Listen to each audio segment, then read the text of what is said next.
Ladies and gentlemen, I'm Clement Tham from the Chinese University of Hong Kong. I think we should perform early lens extraction in PAC and PACG eyes, and in this talk, I'll explain to you why. These are my financial disclosures. Now, for those eyes with either PAC or PACG with no visually significant cataract, I think the EAGLE study provided us with very important clinical data as to how best to first manage these cases. Now, in the EAGLE study, eyes with newly diagnosed primary angle closure with intraocular pressure of greater than 30 millimeters mercury, or those newly diagnosed PACG eyes were randomized into receiving either clear lens extraction or laser peripheral iridotomy.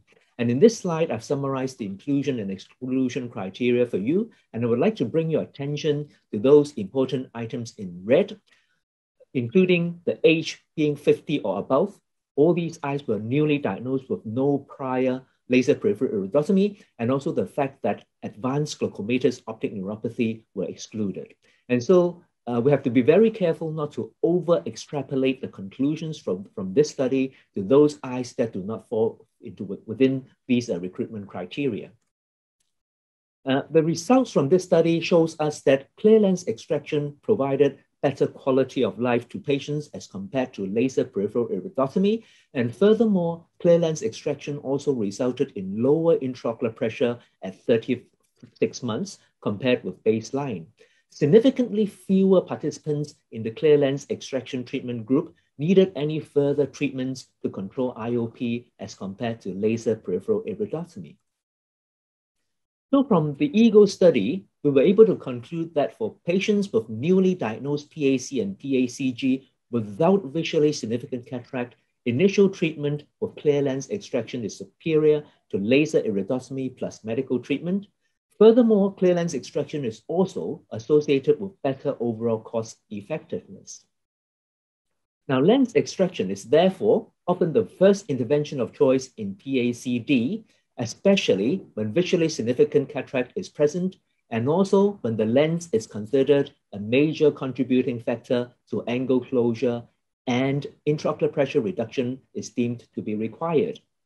Lens extraction, however, may not be sufficient if there is very advanced glaucomatous optic neuropathy necessitating a very low target intraocular pressure, and also when the intraocular pressure control is grossly uncontrolled.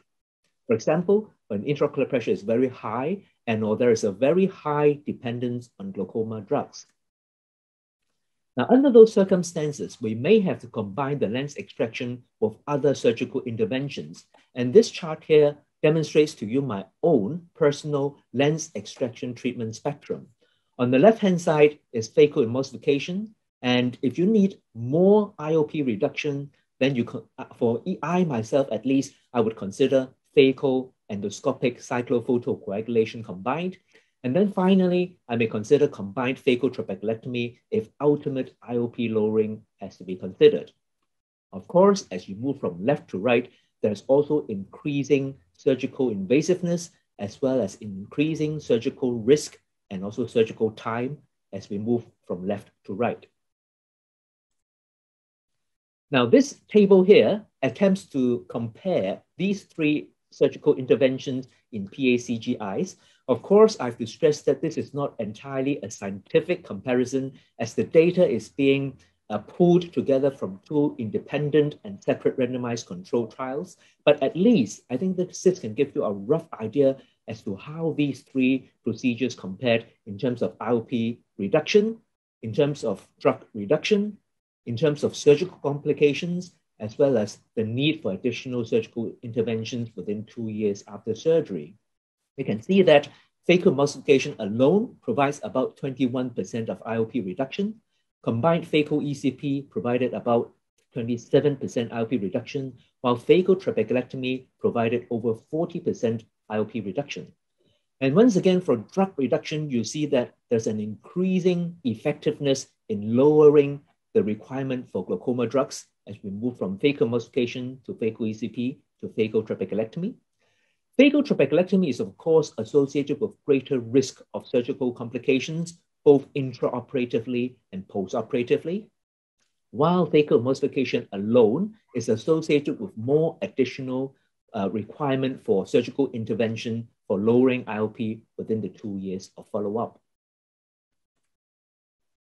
Now, there are certain factors we have to consider in making our surgical decision, and I think the most important of these would be how much intraocular pressure and or drug reduction is required for that particular eye, and furthermore, how much surgical risk can the patient and the surgeon accept for this particular eye. And also, perhaps most importantly, we have to give enough seat time to our patients and thoroughly discuss the pros, cons, and risks of all these surgical interventions with our patients prior to surgery and arrive at a final decision together. Thank you very much for your attention and time.